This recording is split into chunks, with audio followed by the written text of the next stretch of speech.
Buddies, how is your preparation going? I hope आपकी preparation अच्छी चल रही होगी।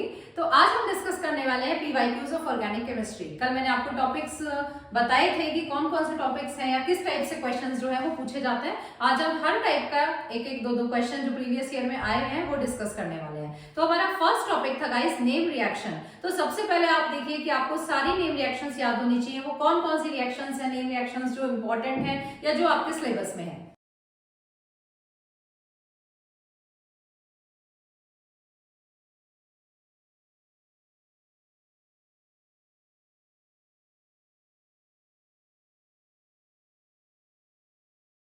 देखते हैं नेम रिएक्शंस पे बेस पीवाईक्यूज क्या है। फर्स्ट है एक्सप्लेन ब्रीफली कार्बन अमीन रिएक्शन और गैब्रियल थैलेमाइड सिंथेसिस 2 मार्क्स, यानी एक नंबर में एक नेम रिएक्शन पूछ ली जाती है, वो कोई भी हो सकती है इन सारी नेम रिएक्शंस में।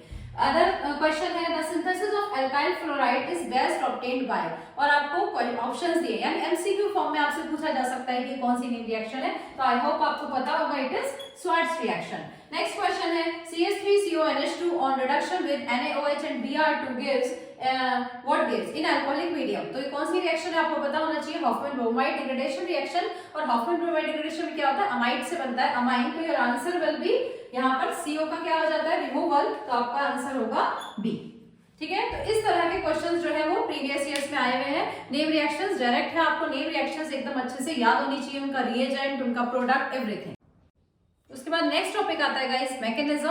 मैकेनिज्म में क्वेश्चंस आपके पीवाईक्यूज में देखा गया है, या तो आपसे पूछा जाता है एमसीक्यू फॉर्म में, जैसे कि SN1 SN2 से रिलेटेड पूछे गए हैं कि इन SN2 reaction what you expect stereochemically, जैसे कि आपको आंसर देना है कि इन्वर्जन होता है 100%, या SN1 में जैसे कि होता है रेसिमाइजेशन। में ऑलरेडी एक शॉर्ट इस पे अपलोड कर चुकी हूँ SN1 SN2 के रिगार्डिंग, पूछा जा सकता है कोई भी एमसीक्यू। अगर मैकेनिज्म लिखने के लिए आती है, मेनली आपकी आई हुई है जैसे ये इथेनॉल से आपको बनाना है ethene in the presence of acid at 443 kelvin. तो सिंपली आपको मैकेनिज्म लिखनी है, लेकिन मैकेनिज्म बहुत ज्यादा वेटेज नहीं रखती है, आपको बहुत ज्यादा टाइम वेस्ट नहीं करना है मैकेनिज्म को लिख करके देखने के लिए, क्योंकि जो इंपॉर्टेंट मैकेनिज्म पूछी गई है वो यही है, इथेनॉल टू इथीन, या फिर इसका रिवर्स भी पूछा जाता है इथीन टू इथेनॉल। दोनों आपकी मैकेनिज्म इंपॉर्टेंट है, इन दो मैकेनिज्म्स को आप अच्छे से करें।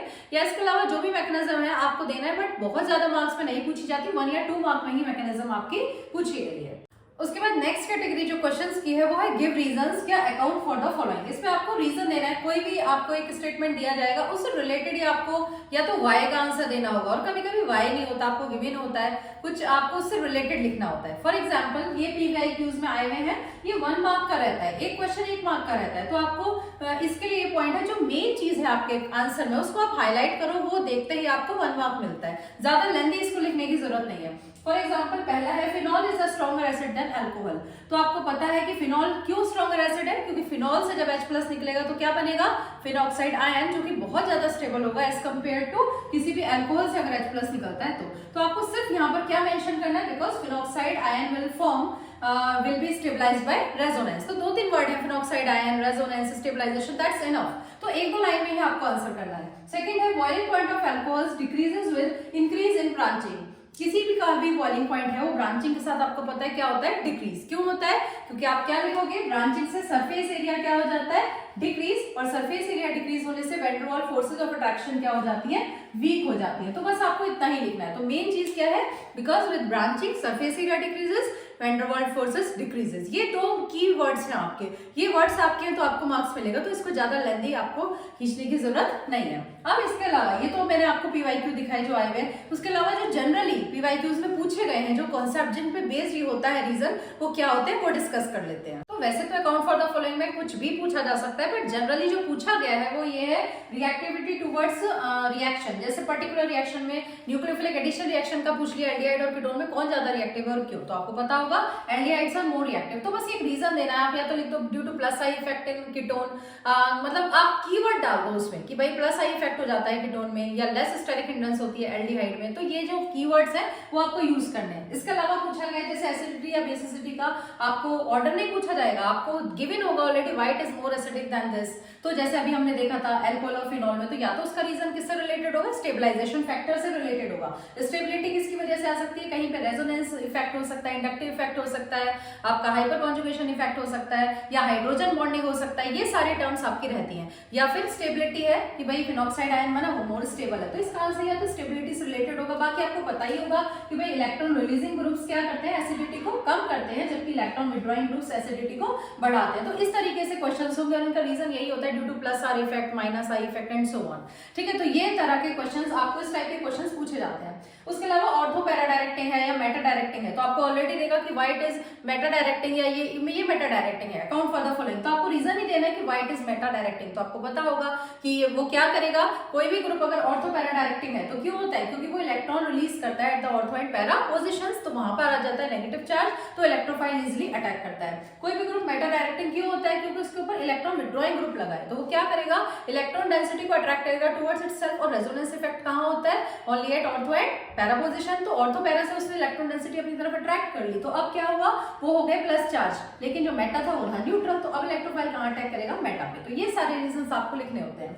इसके अलावा एक स्टीम डिस्टिलेशन का क्वेश्चन आया हुआ है, भाई why ortho and ortho nitrophenol and para nitrophenol are steam distillation से हम क्यों सेपरेट कर सकते हैं, why they are steam volatile, which one is steam volatile, इस तरह से। तो आपको पता होगा जो ऑर्थो नाइट्रोफिनॉल है वो हमारा स्टीम डिस्टिलेशन से हम क्या कर सकते हैं, उसको सेपरेट कर सकते हैं फ्रॉम द पैरा आइसोमर्स। क्यों, क्या रीजन है, क्योंकि ऑर्थो में आपका क्या होता है, इंट्रामोलिकुलर हाइड्रोजन बॉन्डिंग होती है, चिलेशन इफेक्ट हो जाता है, जबकि पैरा में इंटरमोलिकुलर है, तो ये स्टीम वोलेटाइल नहीं होता, ऑर्थो वाला जो है वो स्टीम वोलेटाइल होता है। इसके अलावा ग्रिग्नार्ड रिएजेंट पे भी पूछा गया कि why Grignard reagent should be prepared under anhydrous condition. तो आपको पता है ग्रिग्नार्ड का चार्ट आपने पढ़ लिया होगा अब तक तो बहुत बार, कि जब भी आप ग्रिग्नार्ड रिएजेंट को वाटर से ट्रीट कराते हो तो क्या बन जाता है, एल्केन। ठीक है, तो वाटर से अगर आप ट्रीट कराओगे यानी मॉइस्चर है, एनहाइड्रस कंडीशन में प्रिपेयर करना चाहिए, यानी क्या नहीं होना चाहिए, मॉइस्चर। तो क्या होगा, अगर मॉइस्चर प्रेजेंट है तो हाइड्रोजन मिल जाएगा ग्रिग्नार्ड रिएजेंट को और वो बना लेगा RMgX से क्या कन्वर्ट हो जाएगा, RH, यानी एल्केन में कन्वर्ट हो जाएगा, वो ग्रिग्नार्ड रहेगा ही नहीं। तो इस टाइप के क्वेश्चंस जो है प्रीवियस ईयर्स में पूछे गए हैं, गिव रीजन या अकाउंट फॉर द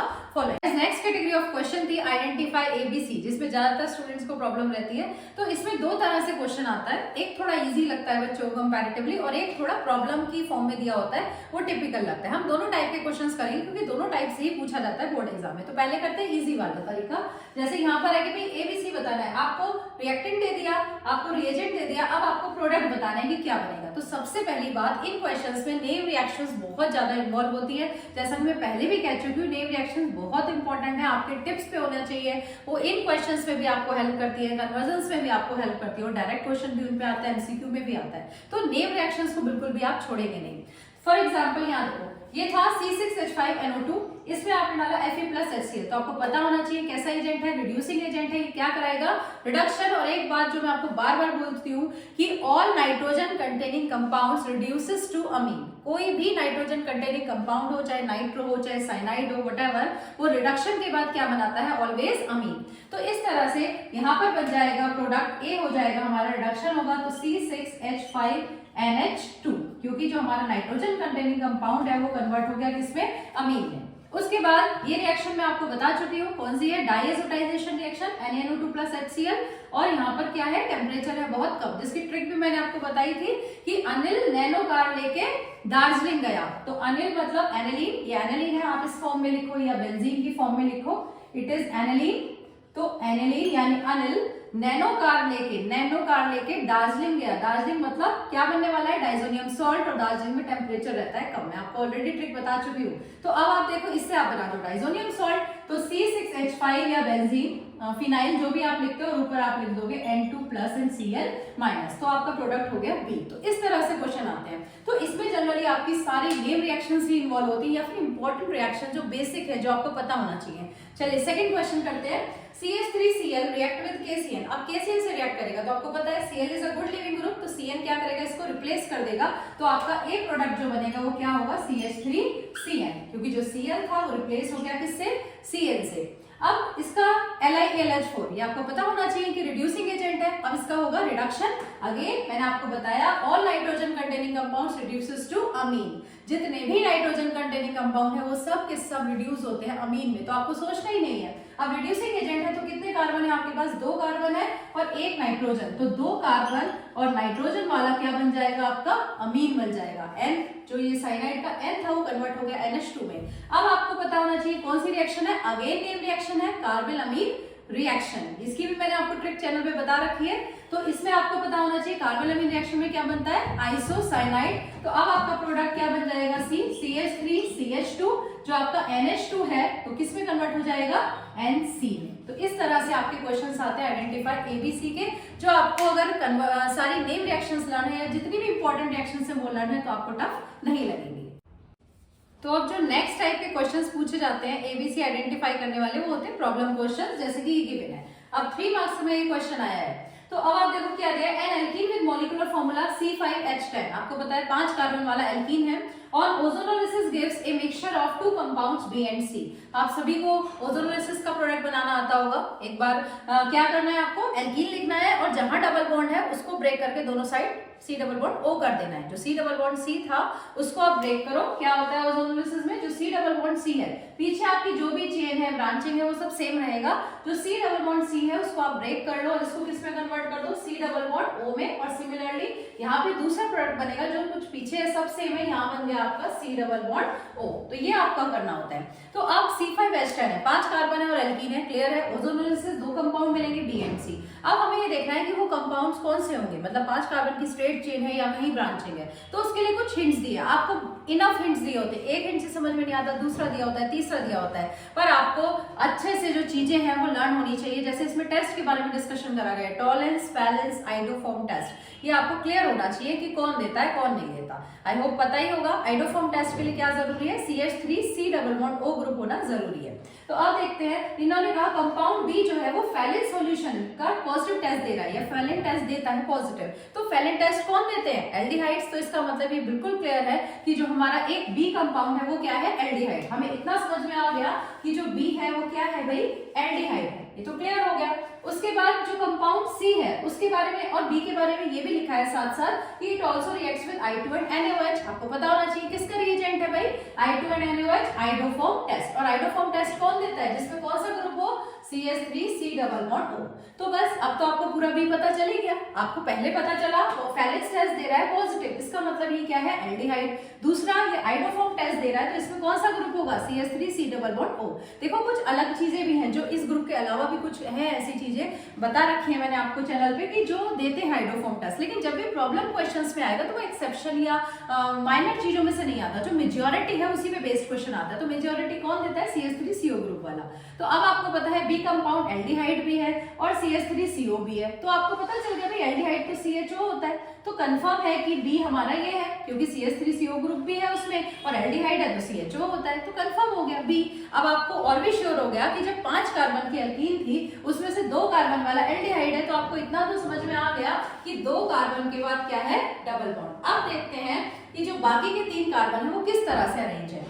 तो अब आगे देखो, कंपाउंड C के बारे में बात हो रही है। It does not give Fehling test, इसका मतलब it is not the aldehyde. हमें पता चल गया जो हमारा C है वो एल्डिहाइड नहीं है, क्योंकि ये फैलिन टेस्ट नहीं दे रहा, but it is giving iodoform test. वो आइडोफॉर्म टेस्ट दे रहा है, यानी अगेन उसमें कौन सा ग्रुप प्रेजेंट है, CH3CO ग्रुप उसमें प्रेजेंट है। अब आप देखो एल्कीन हमारी कितने कार्बन की थी, 5 कार्बन की। 5 कार्बन में से हमारा 2 कार्बन यूटिलाइज हो गया, यानी एक इधर आ गया डबल बॉन्ड की। अब बच गए 3 कार्बन, लेकिन वो 3 कार्बन किस तरह अरेंज करने हैं वो देखो। आपको पता है कि वो एल्डिहाइड तो है नहीं, और उसमें कौन सा ग्रुप है, CH3CO ग्रुप है। अब एक कार्बन बच गया, अब आपको देखना है वो कार्बन कहाँ लगेगा। तो आप देखो इधर जो वैलेंसी बच गई कार्बन की, वो आपका क्या होगा, H तो आपका होगा नहीं, वो क्या होगा, अब CH3 बच गया, क्योंकि H नहीं हो सकता, क्योंकि एल्डिहाइड नहीं है। कार्बन 3 थे तो एक कार्बन बच रहा था, तो ये हो गया। अब आपने देखा कि भाई ये है, तो अब आपके दोनों प्रोडक्ट आपको समझ में आ गए, CH3CHO पहला B, और C क्या है आपका, CH3CO CH3। ठीक है, आपको प्रोडक्ट कैसे बनाना होता है ओजोनोलिसिस में, दोनों का डबल बॉन्ड O जो है वो आप फेस टू फेस रखोगे। अगर आपको रिवर्स करना है तो और इनमें से क्या निकाल दो, आप इसको निकाल दो और C डबल बॉन्ड C को ज्वाइन कर दो, यही होता है। तो अब आपने देखा ये दो प्रोडक्ट है आपके पास, आपको इस तरह से लिखना है कि C डबल बॉन्ड O दोनों का एक दूसरे को फेस करे, और अब आपको क्या करना है, इन दोनों O को हटा देना है और इन डबल बॉन्ड को ज्वाइन कर देना है। तो आपको मिल गई वो कौन सी एल्कीन थी, CH3CH डबल बॉन्ड से कनेक्ट हो गया C, जिस पर एक CH3 इधर है और एक CH3 इधर है, यानी ये एल्कीन थी। तो आपका A B C तीनों आइडेंटिफाई हो गए। A एल्कीन आपकी ये है, B आपका एल्डिहाइड है इथेनॉल, और C है आपका कीटोन प्रोपेनॉल। तो ये क्वेश्चंस तभी होते हैं गाइस जब आपको बेसिक रिएक्शंस आती हैं, नेम रिएक्शंस आपको आती हैं, तभी आप कर सकते हो। अगर आपको ये रिएक्शंस आती हैं जो इंपॉर्टेंट है या कन्वर्जन्स में यूज होती रहती है या नेम रिएक्शंस है, तो ये क्वेश्चंस करने बहुत आसान है, क्योंकि यहाँ बहुत सारे हिंट्स दिए होते हैं आपको बताने के लिए कि क्या है।